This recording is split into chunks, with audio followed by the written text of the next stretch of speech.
Hello everyone. Today we will discuss the previous year question paper of class 10th mathematics 2024. In the previous video we have completed question number 36 and in this video we will continue from question number 37. तो शुरू करते हैं question number 37। हमें यहाँ पर एक paragraph given है, then एक पिक्चर गिवन है, उसके बाद क्वेश्चंस। केस स्टडी के क्वेश्चंस को सॉल्व करने की अप्रोच मैंने इससे पहले वाली वीडियो में बताई थी, तो आप उस वाली वीडियो को जाकर देख सकते हैं। देखिए, सबसे पहले हमें क्वेश्चंस को देखना होता है, उसके बाद हमें पैराग्राफ पे आना होता है, ठीक है। क्वेश्चन में पूछ रहा है, if the number of children visited be x and the number of adults visited be y, write the given situation algebraically. मतलब कि जितने बच्चे थे वो एक्स गए थे घूमने और जितने एडल्ट्स थे वाई गए थे। तो आप इस सिचुएशन को एक इक्वेशन की फॉर्म में बताइए, ठीक है। तो इसके लिए तो अब हमें नहीं पता बच्चे कहाँ गए थे, क्या बात चल रही है, तो थोड़ा सा हमें पैराग्राफ को रीड करना होगा हल्का सा। देखिए, इस ऊपर से मत देखिए सबसे पहले, क्योंकि ना हमें इक्वेशन बनानी है तो हमें कुछ डेटा की जरूरत है। तो हम जब ध्यान से देखेंगे तो हमें नीचे दिख जाएगा, ticket charges for the park are 150 per child and 250 पर एडल्ट। मतलब कि बच्चे की जो टिकट है पार्क में जाने की वो 150 है और एक एडल्ट की टिकट 250 की है। तो इसका मतलब किसी पार्क की बात चल रही है, वहाँ पे बच्चे भी गए हैं और एडल्ट्स भी गए हैं। उसके नीचे लिखा हुआ है कि एक दिन जो कैशियर था पार्क का उसने देखा कि 300 टिकट्स सोल्ड हुई हैं और जो टोटल अमाउंट कलेक्ट हुआ है वो 55,000 है, ठीक है। तो इतनी चीज़ों से हम इक्वेशन बना सकते हैं। बाकी इस क्वेश्चन में जो पैराग्राफ है उसमें ये लिखा हुआ है कि एक पार्क के बारे में बताया हुआ है कि वहाँ पे थ्रिलिंग राइड्स हैं, वाटर अट्रैक्शन है और वो अपने आइकॉनिक वाटर किंगडम के लिए जाना जाता है। इन सब का कुछ भी यूज़ नहीं होगा क्वेश्चन में। तो आपको इसको पढ़कर टाइम वेस्ट नहीं करना। सबसे पहले क्वेश्चन को पढ़ना है, उसके बाद अगर आपको लगे हमें कुछ डेटा की जरूरत है तो आप थोड़ा थोड़ा जहाँ पे नंबर्स दिखे उस साइड जाइए, कि जिससे आपका वो क्वेश्चन पूरा हो जाए, ठीक है। तो अब देखिए, शुरू करते हैं इस क्वेश्चन को। देखिए, इस क्वेश्चन में जो भी हमें डेटा गिवन था वो मैंने यहाँ पे नोट कर लिया है। एक बच्चे की टिकट कितने की थी, 150 की। एक एडल्ट की टिकट 250। टोटल टिकट सोल्ड हुई थी 300। टोटल अमाउंट जो कलेक्ट हुआ था वो था 55,000, ठीक है। अब हमें क्वेश्चन में बोल रहा है, if the number of children visited be x. बच्चे घूमने गए थे एक्स, तो हम लिख लेते हैं let number of children equals to x. और एडल्ट्स गए थे वाई, इसे भी लिख लेते हैं let number of adults equals to y. अब हमें इस सिचुएशन को एल्जेब्रिकली दिखाना है, मतलब इक्वेशन की फॉर्म में दिखाना है। तो देखिए, इस चीज को समझिए। अगर हम इस तरीके से समझते हैं इसको, एक टिकट 150 की थी, एक बच्चे की टिकट 150 की थी और टोटल नंबर ऑफ चिल्ड्रन जो गए थे एक्स, इतने की टिकट थी और इतने बच्चे गए थे। तो जो अगर हम इन दोनों को मल्टीप्लाई करेंगे तो इससे हमारा अमाउंट आ जाएगा बच्चों वाला, कि बच्चों के जाने से कितना अमाउंट कलेक्ट हुआ है, ठीक है। अब इसी तरीके से एडल्ट्स का, एक एडल्ट की टिकट थी 250 की और जो नंबर ऑफ एडल्ट विजिट करने गए थे वो वाई थे। अगर हम इन दोनों को मल्टीप्लाई करते हैं तो हमारा जो अमाउंट आएगा वो आएगा एडल्ट्स वाला, कि एडल्ट्स के जाने से कितना अमाउंट कलेक्ट हुआ है। ये अमाउंट था चिल्ड्रन के जाने से जो कलेक्ट हुआ था, ये अमाउंट था जो एडल्ट्स के जाने से इकट्ठा हुआ था। अगर हम इन दोनों को ऐड करते हैं तो हमारा टोटल अमाउंट आ जाएगा। बच्चों के जाने से कितना अमाउंट कलेक्ट हुआ था, 150x, और एडल्ट्स के जाने से 250 बाई, और टोटल अमाउंट हमारा कलेक्ट हुआ था 55,000। बस, ये हमारी बन गई इक्वेशन। इसको अगर आप चाहो तो थोड़ा सा सिंप्लीफाई कर सकते हो कॉमन लेकर। देखिए, यहाँ पर इन तीनों में से आप कॉमन ले सकते हो। 10 ले लो कॉमन। अगर हमने 10 कॉमन लिया तो आया हमारा 15x, यहाँ पर आ गया 25 बाई, इधर से भी 10 कॉमन ले लीजिए, 5500 आ जाएगा। 10 से 10 कैंसिल। अभी फिर से, अब देखिए इन दोनों में और भी कॉमन आ रहा है। अगर हम 5 और कॉमन ले सकते हैं, 5, यहाँ 3x बचेगा, यहाँ 5y, यहाँ से भी 5 को कॉमन लीजिए, 1100। 5 से 5 कैंसिल हो जाएगा तो हमारा है 3x plus 5y equals to 1100। ये हमारी इक्वेशन बन गई, ठीक है। ये भी हमारा आंसर ठीक है और ये भी ठीक है, बस इसमें से हमने इसको थोड़ा सिंप्लीफाई करके लिखा है, ठीक है। अब हम सेकंड पार्ट पर आते हैं। How many children visited the amusement park that day. मतलब कितने बच्चे उस दिन विजिट करने गए थे, हमें नंबर ऑफ चिल्ड्रन बताना है। तो नंबर ऑफ चिल्ड्रन हमने यहाँ पे x माना था, इट मीन्स हमें x की वैल्यू फाइंड आउट करनी है, ठीक है। अब देखिए, जब भी हमें वेरिएबल्स की वैल्यू फाइंड आउट करनी होती है तो हमें कोई भी दो इक्वेशंस चाहिए होती हैं, तब भी हम उनकी वैल्यू फाइंड आउट कर सकते हैं। यहाँ पर एक इक्वेशन तो हमने बना ली है, हमें एक इक्वेशन और बनाने की ज़रूरत है। तो हम डेटा पे जाते हैं पहले। देखिए टिकट चार्जेस है यहाँ पे इसको देखिए, टोटल टिकट्स वर सोल्ड 300। जो टोटल टिकट सोल्ड हुई थी वो 300 थी। तो इसका मतलब वो जो 300 होगा वो एडल्ट्स और चिल्ड्रन दोनों को ऐड करके आया होगा। मतलब कि x plus y equals to 300 ही तो होगा। अगर इतनी टिकट सेल हुई है तो इसका मतलब कुछ बच्चों ने ली होगी और कुछ एडल्ट्स ने ली होगी, तो इन दोनों को ऐड करके 300 ही आएगा। एक इक्वेशन हमारी ये बन गई। इसको हम इक्वेशन 1 बोल देते हैं, इसे इक्वेशन 2 बोल देते हैं। अब हम इन दोनों को सिंप्लीफाई कर देंगे। देखिए आपने एलिमिनेशन मेथड तो सीखा होगा, उस मेथड का हम यहाँ पे यूज कर लेते हैं। हम इन दोनों के कोफिशिएंट्स को सेम कर लेंगे। ओके, तो इक्वेशन 2 को अगर हम 3 से मल्टीप्लाई करें तो ये 3x बन जाएगा और इन दोनों के कोफिशिएंट्स सेम हो जाएंगे। तो मैं लिख देती हूँ मल्टीप्लाइंग द इक्वेशन 2 बाय 3। ठीक है, इक्वेशन 2 को हमने 3 से मल्टीप्लाई करा, तो 3 से मल्टीप्लाई करेंगे तो बाहर 3 लिख देते हैं। 3x प्लस वाई, 3 को अंदर मल्टीप्लाई करेंगे, 3x plus 3y equals to 900। अब हमारी एक नई इक्वेशन बन के आ गई है, इसे हम इक्वेशन थर्ड बोल देंगे। अब इक्वेशन फर्स्ट और थर्ड को देखिए। इक्वेशन फर्स्ट को हम लिख लेते हैं 3x plus 5y equals to 1100। और इक्वेशन थर्ड को लिख लेते हैं 3x plus 3y equals to 900। बस अब हम इसको सॉल्व कर लेते हैं, एलिमिनेट कर लेते हैं। जो नीचे वाली इक्वेशन होती है उसके हम साइन चेंज करते हैं। जैसे ये पॉजिटिव है, ठीक है, तो इसका साइन चेंज हो जाएगा, अब ये नेगेटिव बन जाएगा। ये पॉजिटिव है, ये भी नेगेटिव बन जाएगा, ये पॉजिटिव है, ये भी नेगेटिव बन जाएगा। अब इस इक्वेशन के पुराने साइन से हमें कोई मतलब नहीं है, जो नए साइन आए हैं उनका ही हम यूज करेंगे। ये प्लस का है 3x और ये माइनस का है, तो कैंसिल हो जाएंगे। Plus 5y minus 3y, plus minus minus होता है, 5 minus 3 2y, 1100 minus 900 is 200, y equals to 200 by 2। 2 upon में आ जाएगा, इक्वल की तरह का कट कर देते हैं, तो y की वैल्यू हमारी 100 आ गई। अब इसको हम y की वैल्यू पता लग गई, अब हम इसको किसी भी इक्वेशन में पुट करके दूसरे वेरिएबल की वैल्यू निकाल लेंगे। जैसे हमें पता था x plus y equals to 300 पता है हमें, x plus y equals to 300। अब यहीं पे पुट कर देते हैं, y की वैल्यू कितनी है 100 है, तो y की जगह 100 पुट कर दीजिए।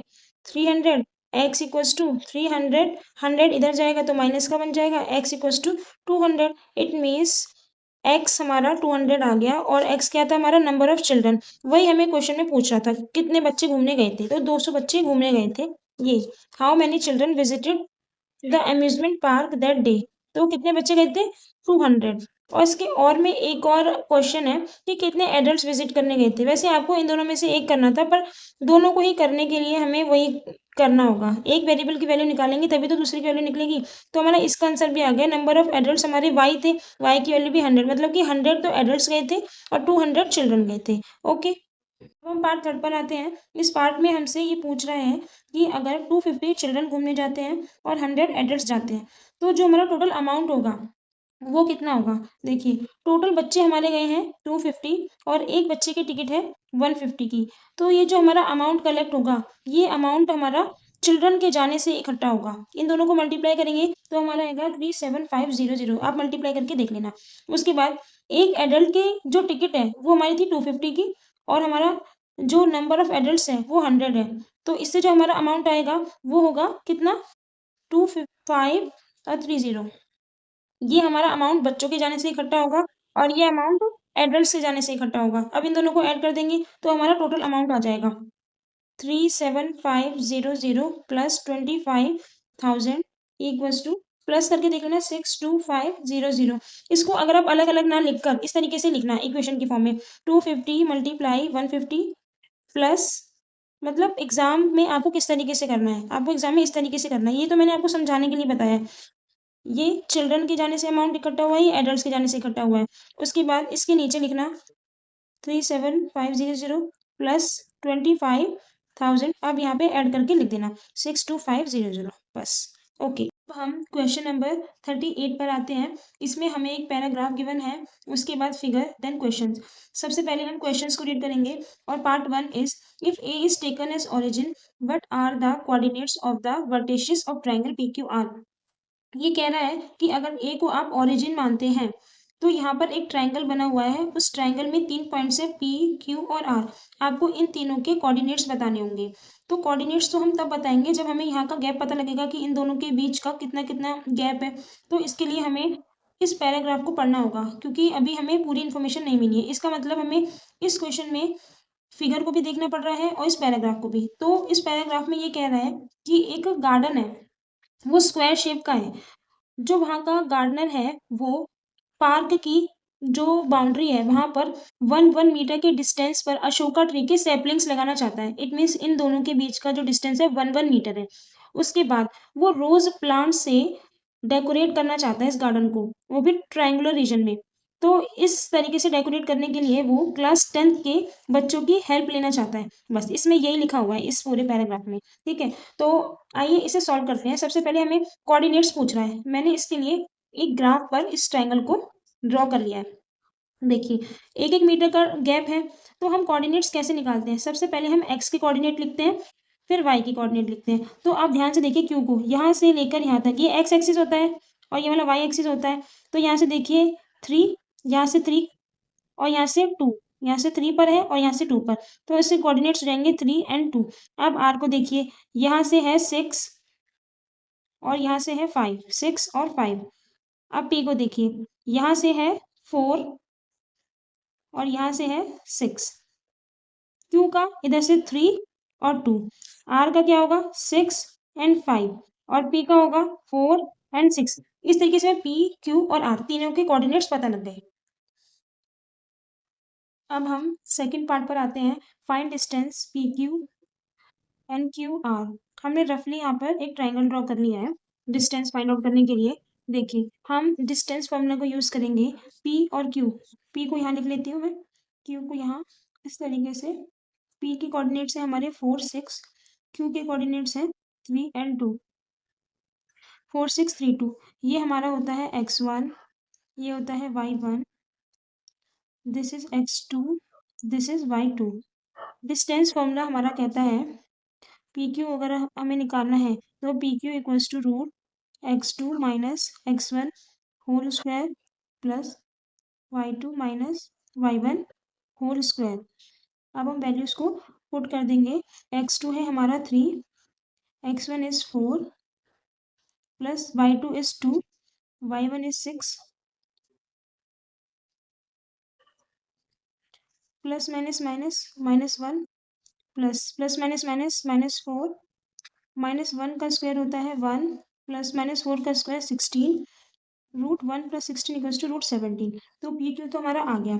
उसके बाद हमें निकालना है क्यू आर। ये हमने पी क्यू निकाल लिया। क्यू आर के लिए फिर से मैं क्यू यहाँ लिखती हूँ, आर यहाँ पर। क्यू के कोऑर्डिनेट्स है हमारे 3 एंड 2, आर के कोऑर्डिनेट्स है 6 एंड 5। फिर से वही सेम फॉर्मूला, डिस्टेंस फॉर्मूला हम यूज करेंगे।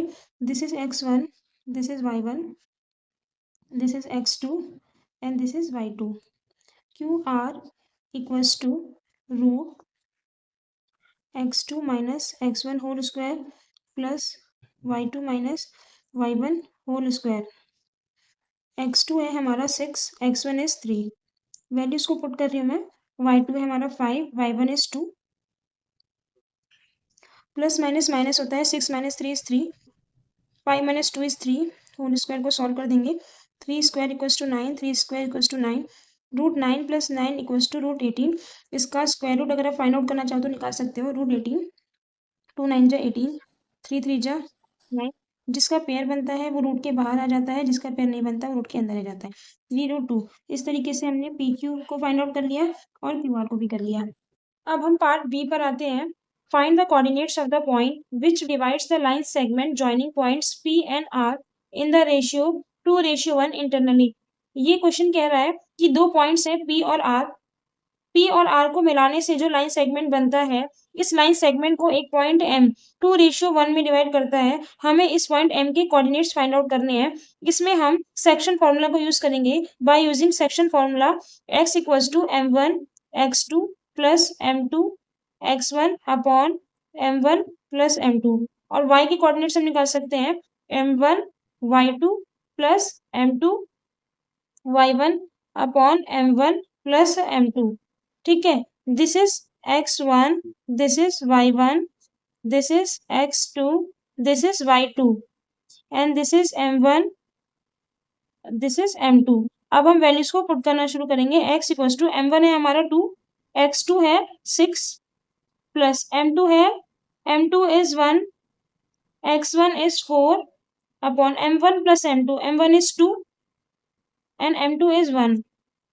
2 into 6 12 plus 1 into 4 is 4, 2 plus 1 3, 12 plus 4 equals to 16 upon 3 and the coordinates of x is 16 upon 3। अब हम y को सॉल्व कर लेते हैं। y equals to m1 is 2, y2 is 5 plus m2 is 1, y1 is 6 upon m1 is 2, m2 is 1। 2 into 5 equals to 10, 1 into 6 6, 2 plus 1 3, y equals to 16 by 3। तो इस तरीके से हमने दोनों कोऑर्डिनेट्स को फाइंड आउट कर लिया x और y। तो यानी कि m के कोऑर्डिनेट्स होंगे 16/3 और 16/3। लास्ट पार्ट पर आते हैं, part third, find out if triangle PQR is an isosceles triangle. Isosceles triangle वो ट्राइंगल होता है जिसकी टू साइड्स इक्वल होती है। अगर हम फिगर में देखें तो इस ट्राइंगल में टू साइड्स इक्वल दिखाई दे रही हैं, लेकिन हमें इसे देखकर आंसर नहीं देना है, हमें तीनों साइड्स को पहले फाइंड आउट करना होगा। अगर टू साइड्स इक्वल आती हैं तो ये हमारा आइसोसेलेस ट्रायंगल होगा, अगर नहीं आती तो नहीं होगा। देखिए हमें PQ, QR और PR तीनों को फाइंड आउट करना होगा। हम इससे पहले ही PQ और QR को निकाल चुके हैं, बस हमें PR निकालना होगा। तो हम देख लेंगे, हमने P के कोऑर्डिनेट्स लिख लिए, R के निकल लिए। This is x1, this is y1, this is x2, this is y2। By using distance formula PR equals to root x2 minus x1 whole square plus y2 minus y1 whole square. अब हम values को put कर देंगे। x2 is 6, x1 is 4 plus y2 is 5, y1 is 6। 6 minus 4 is 2 whole square plus minus minus 1 whole square, 2 का square 4 minus 1 का square 1 and PR आ गया हमारा √5। तो देखिए √5 PR आ गया, तो ये तीनों अलग हैं। इसका मतलब हमारा जो ट्रायंगल PQR था वो आइसोसेलेस ट्रायंगल नहीं है। इसका आंसर हमारा नो आया। हालांकि इस फिगर में देखने पर ये आइसोसेलेस ट्रायंगल लग रहा है, पर जब हमने इनकी वैल्यूज को फाइंड आउट करा तो उसमें कोई भी दो साइड्स इक्वल नहीं आई, तो ये हमारा आइसोसेलेस ट्रायंगल नहीं होगा।